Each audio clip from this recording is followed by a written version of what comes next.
চারটারে একসাথে বোঝার চেষ্টা করি। যে চ্যাপ্টারটা আপনার কাছে আছে সেটা হলো liberalisation, privatisation and globalization. These three are nothing but the part of new economic policy or new economic reforms introduced in India in the year 1991. Question গুলো বোঝার আগে একটু হিস্ট্রি বা ব্যাকগ্রাউন্ডটা বোঝার চেষ্টা করি, তখন আমরা এই চ্যাপ্টারটা বুঝতে একদম ইজি হইব। 24 জুলাই 1991 ইন্ডিয়ার হিস্ট্রিতে একটা ল্যান্ডমার্ক ডেট 24 জুলাই 1991। কি হয়েছিল ওই পার্টিকুলার ডেটে? ওই পার্টিকুলার ডেটে the then finance minister of India, that is Dr. Manmohan Singh, presented budget in the parliament. Now, what is budget? না macroeconomics এর একটা ইউনিটই আছে বাজেট নিয়ে। বাজেট মানে এখানে সিম্পলি যদি আমরা বুঝি, একটা কান্ট্রি ডেভেলপমেন্ট পাথরে ডিফাইন করা হয়। কি করা হয়? একটা কান্ট্রির ডেভেলপমেন্ট পাথ, দ্যাট ইজ সে মনে করো 24 জুলাই 1991 এ বাজেট হয়েছে। Generally every year in the month of February finance minister of this country present budget in the parliament. Probably এটা চেষ্টা করা হয় 2nd ফেব্রুয়ারি প্রেজেন্ট করা, but whatever, in the month of February present করা হয় বাজেট। বাজেটে দেখানি হয় যে নেক্সট ফিনান্সিয়াল ইয়ার কান্ট্রি কি কি সোর্স থেকে টাকা আর্ন করব আর কি কি হেডে টাকা খরচ করব। That is simply budget means a country's income and expenditure statement. Similarly কি হয়েছে 24 জুলাই 1991 এ যখন finance minister Manmohan Singh budget present করছিল, বাজেটে তাই এই পলিসিটারে ইন্ট্রোডিউস করছে। পলিসির নাম ছিল নিউ ইকোনমিক রিফর্মস বা নিউ ইকোনমিক পলিসি।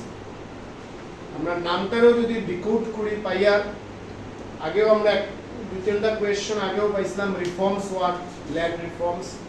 রিফর্মস মানে মেজর চেঞ্জেস, ড্রাস্টিক চেঞ্জেস, একটা রিভলিউশন। ল্যান্ড রিফর্মস, ল্যান্ড রিফর্মসটা কি আসলো? Land related different changes, abolition of zamindari system, introduction of land ceiling, etc. মানে ল্যান্ড রিলেটেড কিছু মেজর চেঞ্জেস ইনিশিয়েট করা হয়েছিল বলে এটার নাম ছিল land reforms. But new economic রিফর্মসে কি হয়েছে?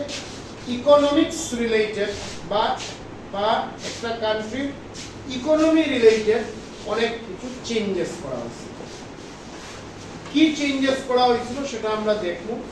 দেখার আগে আমরা আগে বোঝার চেষ্টা করি যে এটার চেঞ্জ কেন করা হয়েছে, কেন এটা নেসেসারি আছিল তখন, বা এরকমও কোয়া হয় যে তখন যদি 1991 যদি ইকোনমিক পলিসি ইন্ডিয়াতে ইন্ট্রোডিউস হইতো না বা রিফর্মস ইন্ডিয়াতে হইতো না, হয়তো সিনারি আরো ওয়ার্স হয়ে গেল।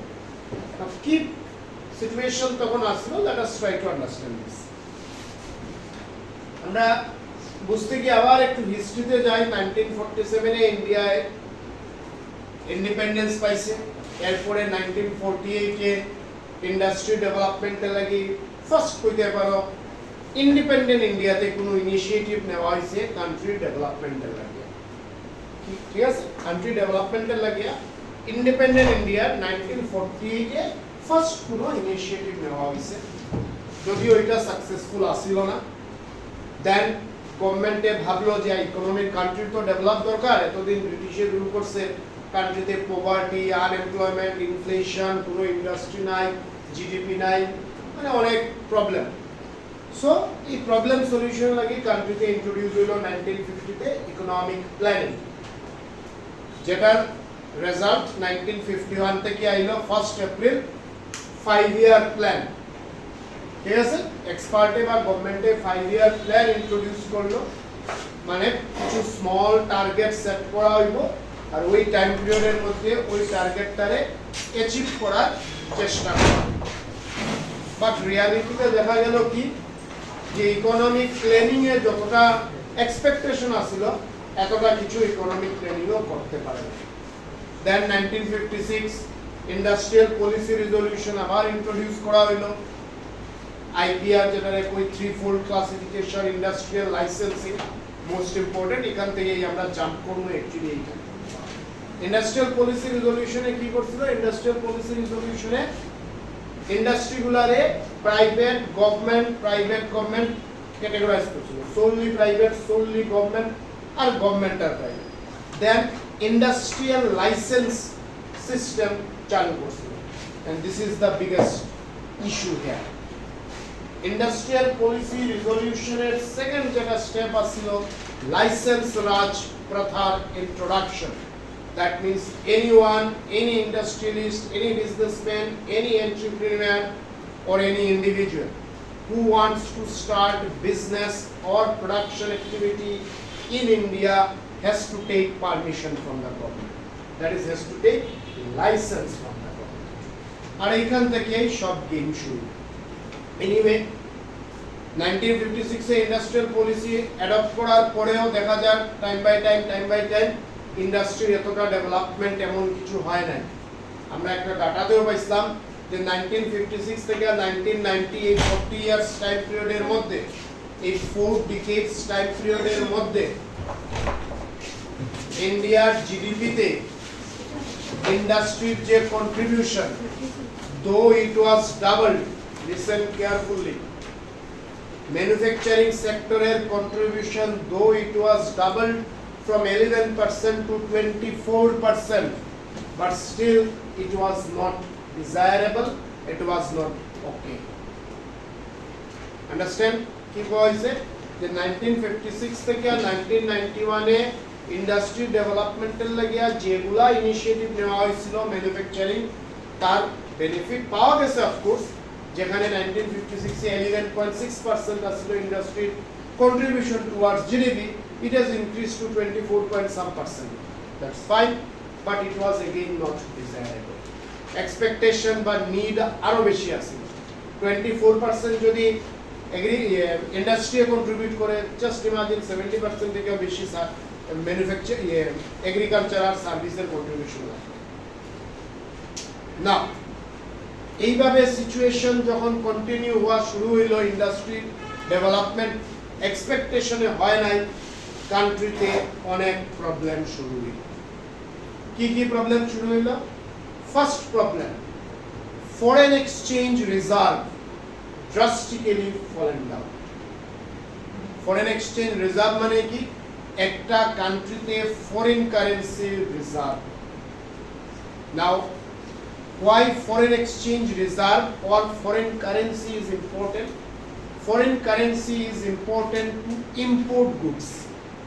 India যদি কোনো ফরেন কান্ট্রি থেকে কিছু কিনতে যায়, ইন্ডিয়া ওই কান্ট্রিতে ফরেন কারেন্সি দিতে লাগবে। ফর এক্সাম্পল ডলার দিতে লাগবে।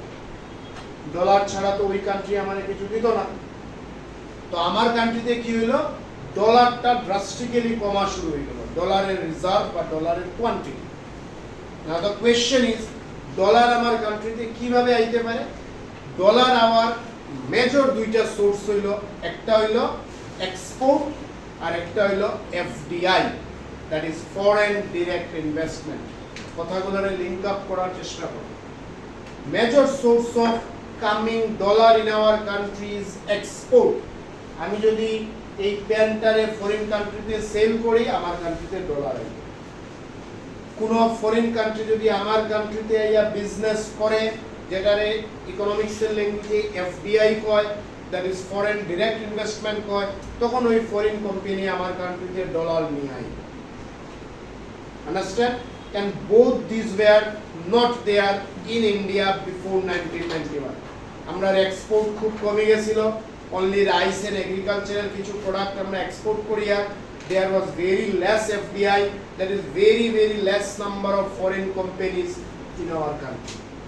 এতে কি হলো, এতে আমার কান্ট্রিতে ডলারের reserve or precisely foreign currency reserve কমে গেল। জাস্ট ইমাজিন 2020 তে যদি করোনা না হইয়া 1991 এ করোনা হইতো, ইন্ডিয়ায় কিন্তু ভ্যাকসিন কেনার টাকা তার কাছে নাই। ফর এক্সাম্পল, ভ্যাকসিন প্রডিউস করছে কোনো ফরেন কোম্পানি, ওই foreign company is ready to give vaccine to India, against this they are demanding dollar. আমার কান্ট্রিতে ডলার নাই, I cannot, that is government of India cannot purchase vaccine, so people will die without taking vaccine, etc. 2020 তে corona হইছে, তখন যতটা vaccine দরকার India was capable to purchase that much of vaccine from us. আমি just সিচুয়েশনটা তোমরা কইয়া যে কোন সিচুয়েশনে এক্সপার্টরে কম্পেল করছে এই পলিসিটা নেওয়া যায়। সো মেজর ইস্যু যেটা সেটা হইছে যে আমার কান্ট্রিতে ডলারের রিজার্ভটা এত কমে গেছে, ইভেন তখন একটা কোথাও এক্সপার্টরা বলছিল যে কান্ট্রিতে যতটা ডলার আছে সেই ডলার দিয়া ইন্ডিয়া হার্ডলি 15 ডেজ অবধি সার্ভাইভ করতে পারবে। 15 ডেজের পরে ইন্ডিয়ার যদি কোনো কিছু ইম্পোর্ট করতে লাগে, ইন্ডিয়ার কাছে টাকা, দ্যাট ইজ ডলার, নট টাকা, ডলার থাকতো না। Just imagine the situation. Only India can survive at that time up to 15 days. Situation was worst, India's situation. এর সাথে আরো কিছু সমস্যা, this is major problem. আরেকটা মেজর প্রবলেম হলো balance of payment deficit. What is balance of payment? Balance of payment is nothing but the difference between export and import. আমরা ডিটেইলসে next চ্যাপ্টারে ইউনিটে দেখব না। জাস্ট ফর এক্সাম্পল, এক্সপোর্ট আর ইম্পোর্টের ডিফারেন্সটা হইল balance of payment. তো আমার কান্ট্রিতে সেই লেভেলে কোনো টেকনোলজি নাই, সেই লেভেলে কোনো মেশিন নাই, সেই লেভেলে কোনো ক্যাপিটাল নাই। I was unable to produce, that is India was unable to produce, so automatically export less, import more. So there is a imbalance or misbalance between export and import. Third, inflation অনেক বেশি, price level অনেক বেশি, etc. There were a human cry situation at that time in India before 1991. এখন কি দেখা গেল, এক্সপার্টরা যে এই সিচুয়েশন এরাইজ হওয়ার পিছনে রিজনটা কি? এই সিচুয়েশন এরাইজ হওয়ার পিছনে রিজন একটাই, ব্রডলি, যে আমার কান্ট্রিতে প্রোডাকশন কম হওয়ার, আমার কান্ট্রিতে এন্টারপ্রেনিউয়ার্স কম, আমার কান্ট্রিতে ইন্ডাস্ট্রিয়ালিস্ট কম, আমার কান্ট্রিতে বিজনেস কম। না এটার পিছনে রিজনটা কিটা? দেখা গেল ওই 1956 এর লাইসেন্স রাজ প্রথা। That pratha or that system actually discourages producer data discourage করে, লাইসেন্স দিতে লাগবে, ফর্মালিটিস, ডকুমেন্টেশন, এটসেট্রা অনেক কিছু। সো এইসবে প্রডিউসারে ডিসকারেজ করে প্রোডাকশন করতে। তো তারা প্রোডাকশন করে না, নতুন ভেঞ্চার স্টার্ট হন না, ফরেন কোম্পানিজ আমার কান্ট্রিতে আন না, এটসেট্রা। এইটার সলিউশনটা কিটা? এইটার সলিউশনে আইলো popularly a policy called LPG, that is called liberalization, privatization, globalization. Liberalization policy কি বলছে? Liberalization policy বলছে ফ্রি করো। কি ফ্রি করো? লাইসেন্স প্রথারে ফ্রি করো। আন্ডারস্ট্যান্ড? যত ধরনের ফর্মালিটিস আছে সেই ফর্মালিটিস গুলো রিডিউস করো, ফরেন কোম্পানিজ রে এনকারেজ করো, ইনভাইট করো আমার কান্ট্রিতে, ইন্ডিয়াতে আইয়া প্রোডাকশন।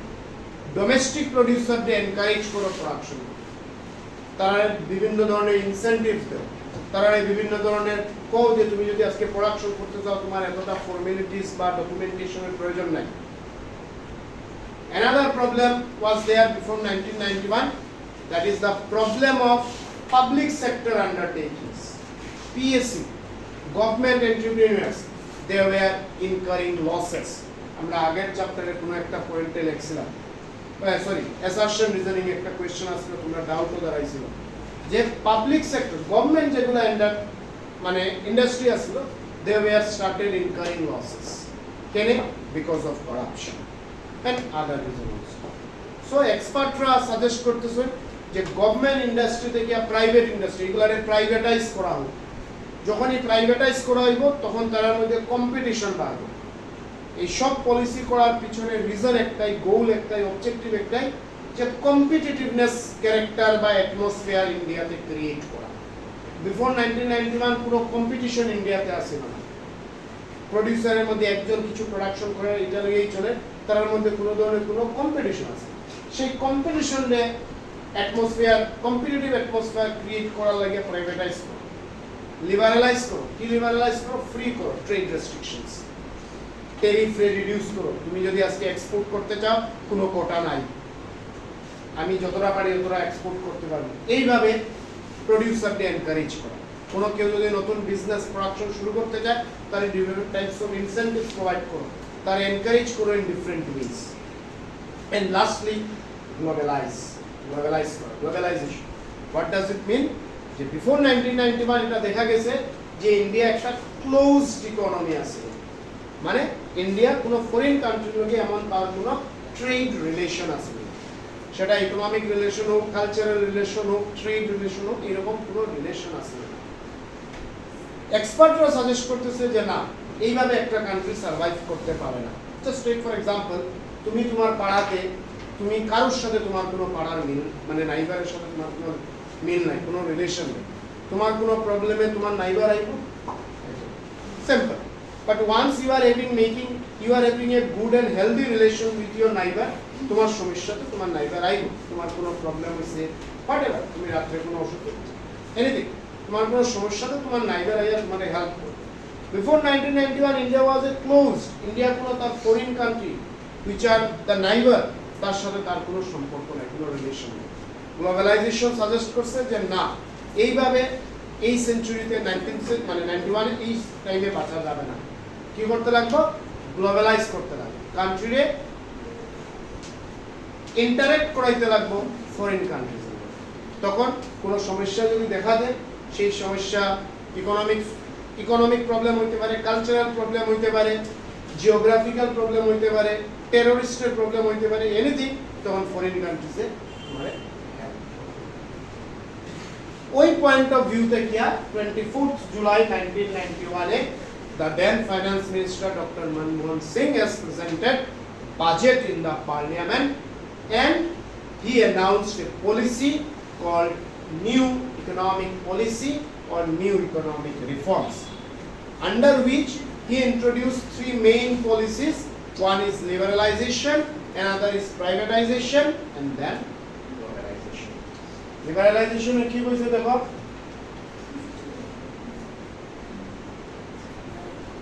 Liberalization এর বলছে is the process of transferring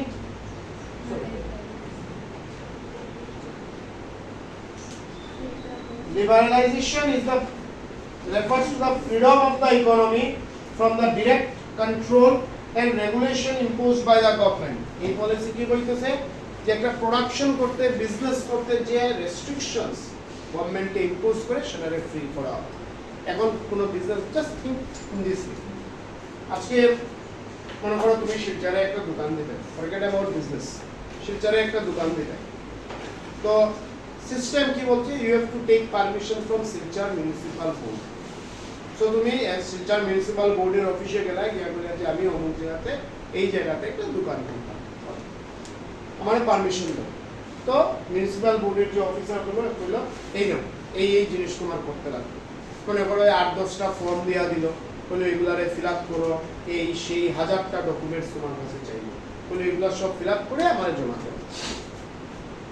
in this way এটা কি হয়? অ্যাকচুয়ালি তুমি এনকারেজমেন্ট পাইলে না, তুমি দেখলে যে একটা দোকান খুলতে, একটা ছোট্ট বিজনেস শুরু করতে হয়, এর লাগে এতটা ফর্ম ফিল আপ করতে লাগে, এতটা ডকুমেন্টস করতে লাগে। সো তোমার মনে হবে না এইসব করার কোনো মানে নেই। সো তুমি যদি দোকান খুলো না, ইকোনমিতে একটা ইনকাম জেনারেশন বন্ধ হবে। বাট দ্য সেম ওয়ে উল্টাটা ভাবো, তুমি গেছো মিউনিসিপাল বোর্ডের একটা দোকান খোলার পারমিশন নিতে, মিউনিসিপাল বোর্ডে বলছে কোনো পারমিশন লাগতো না, বা মিনিমাম পারমিশন একটা ফর্ম দিয়ে বলো তুমি ফিল আপ করো, আর একটা আইডি কার্ড জমা দিয়ে জেরক্স করে জমা দিয়ে। সো তুমি তখনই এটা ফিল আপ করবা, the very next day you will open the shop. The same thing happened before 1991 and after 1991. That is, there was a freedom of all the restrictions, rules which are required to open a shop, or I mean to open a business. Their objectives are to uphold the economic potential of the country by encouraging private sector and multinational companies. The main reason is foreign companies গুলারে আমার কান্ট্রিতে invite করা।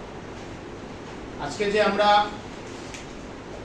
সে shopping মলে গিয়া, big বাজারে গিয়া যে KFC আর ডোমিনোসে খাইয়ার বা different types of foreign cloth দেখিয়া এই branded, this is the result of 1991 policy.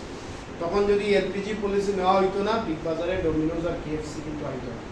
আজকের দিনে আমরা ইন্ডিয়াতে কো বা শিলচরে কো বা যে কোনো মার্কেটে কো ডিফারেন্ট ফরেন কোম্পানিজের আছে vehicle available. Before 1991 there was one and only Maruti Suzuki Alto 800, but আজকের দিনে এই ধরনের কোনো ব্যারিয়ার্স নাই। So this is due to LPG policy. Point number 2 কি আছিল? To introduce much more competition into the economy and creating incentives for increasing efficiency. যখনই different companies থাকবো, এনশাপ থাকবো, তার মধ্যে একটা কম্পিটিশন থাকবে, ঠিক আছে? Competition why it is important? Because competition যখনই থাকবো তখনই বেস্টটা বেরিয়ে আসবে। মনোপলিতে কোনোদিনও বেস্ট হয় না। ফর এক্সাম্পল ইন্ডিয়ান রেলওয়েজ ইন্ডিয়াতে মনোপলি করে একাই হওয়া আছে, ঠিক আছে? ইন্ডিয়ান রেলওয়েজে অনেক সমস্যা আছে, যারা প্যাসেঞ্জার ট্রাভেল করে ডিফারেন্ট টাইমসে ডিফারেন্ট প্রবলেম ফেস করে, বিকজ ইন্ডিয়ান রেলওয়েজের কাছে কি হে মনোপলি, কে যেভাবে হোক সার্ভিসগুলো মানুষে অ্যাক্সেস করে। বাট থিঙ্ক যে এখানে মনোপলি না হয়ে আরো দুটো যদি রেলওয়ে কোম্পানি থাকতো তখন কেউ কিন্তু মনোপলি করতে পারলো না। তার মধ্যে একটা কম্পিটিশন থাকবে যে ওই কোম্পানি যদি বেটার সার্ভিস না দেয় তাহলে আমি নেক্সট কোম্পানিতে দেব। Are you getting? So monopoly হইতো না যখনই কম্পিটিশন থাকবে, আর কম্পিটিশন যখনই থাকবে best will come out. Third point electoral liberalization এ we have written to boost international investment, industrial production and technological competitiveness. Foreign companies are invited. Next year, what is privatization? What are its objectives? Privatization er mane holo government ownership theke private ownership e jawa.